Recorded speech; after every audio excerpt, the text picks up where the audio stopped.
Human lives have always been in some deadly situations, right from the beginning of mankind. But their means of survival has always been a great thing to write about. Right from the beginning of time, the world has faced some deadly diseases, illness, and so much more, leaving behind great fatalities and massive deaths. And most of these pandemics are now history. And today on Lamplight Media, we're going to be talking about the deadliest pandemics ever in history in this video. So please make sure to subscribe to our channel and turn on the notification bell to see more of our great videos. So now the first on our list is the Black Death, aka pestilence, the great mortality of the plague. And this pandemic was recorded to be the deadliest pandemic in human history.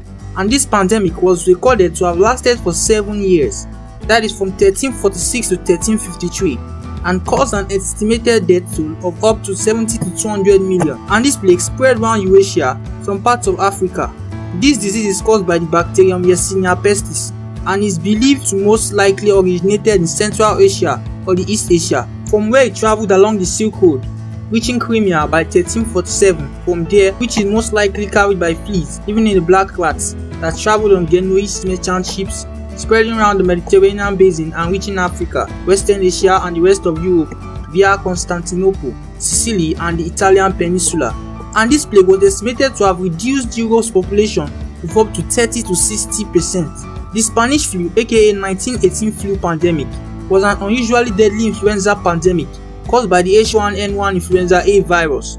And this deadly flu lasted from February 1918 to April 1920, and a booming number of 500 million people were infected, about a third of the world's population, with an estimated death toll of about 17 to 50 million. The plague of Justinian was discharged to be caused by a contagious disease by the bacterium Yersinia pestis. It affected the entire Mediterranean basin, Europe, and the Near East, severely affecting the Sasanian Empire and the Roman Empire, and especially its capital, Constantinople.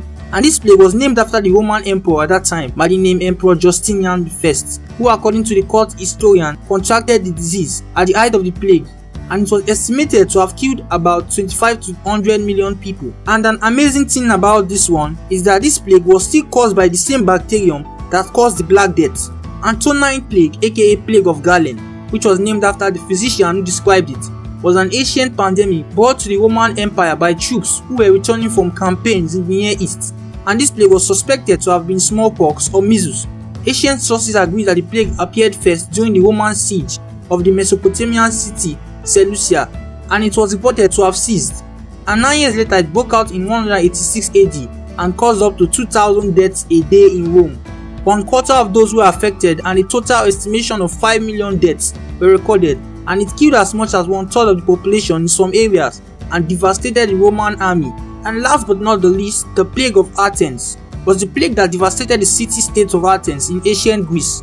The plague killed an estimated number of 75,000 to 100,000 people, and is believed to have entered Athens through Piraeus, the city's port and sole source of food supplies, and it had serious effects on Athens society, resulting in a lack of adherence to laws and religious beliefs.